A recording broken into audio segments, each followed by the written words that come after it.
going to start by painting a bit of a picture.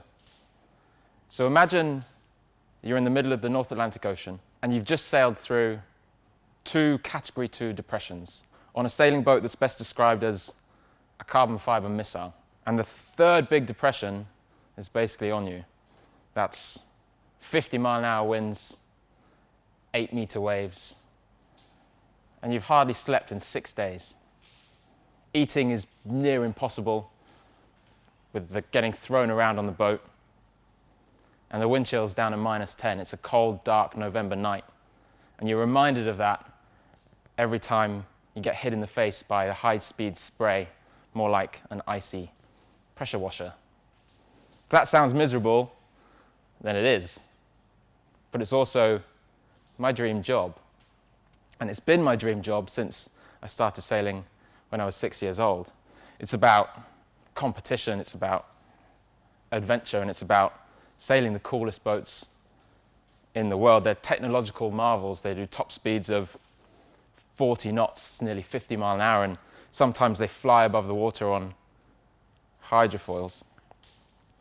And these boats are what I've been dreaming of for that long. So what does it actually take to sail these boats?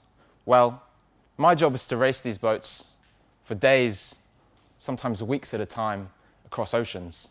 You can be hundreds of miles from land, hundreds of miles from the nearest support, and sometimes I'm even on my own. So there's three things that you have to do when sailing these boats. The first thing is to go as fast as possible in a straight line. Now, they're race boats, and so the performance window is very narrow. So as soon as something changes, the wind or the waves, and you end up outside of this performance window, then the boats either become highly unstable or very slow. So you're constantly adjusting things. You're changing sails, which weigh 50, 60, 70 kilos. You're changing the trim of the sails. You're changing the trim of the hydrofoils. You're adjusting the movable ballast inside the boat. You're always working. And the second thing is to pick the fastest route from A to B, which is very rarely a straight line. So that means downloading and analyzing weather forecasts, combining those with the performance model of the boat in order to predict the optimal route from A to B. So effectively sitting in front of a computer and analyzing data. And the third thing you have to do is look after yourself and look after the boat. So that means 20 to 30-minute bursts of sleep every few hours, and you might go as long as 36 hours with no sleep at all. It means freeze-dried space food when you're consuming nearly 5,000 calories when it's really cold. And then looking after the boat and fixing anything that happens to break as you go. Now, if that sounds like a lot to manage, that's because it is. But as if it wasn't, when I was 21 years old, I was diagnosed with type 1 diabetes. Probably the only condition in the world where the patient makes potentially life-critical dosing decisions for themselves every single day. They say that the average person living with type 1 diabetes makes more than 180 additional decisions compared to someone without the condition.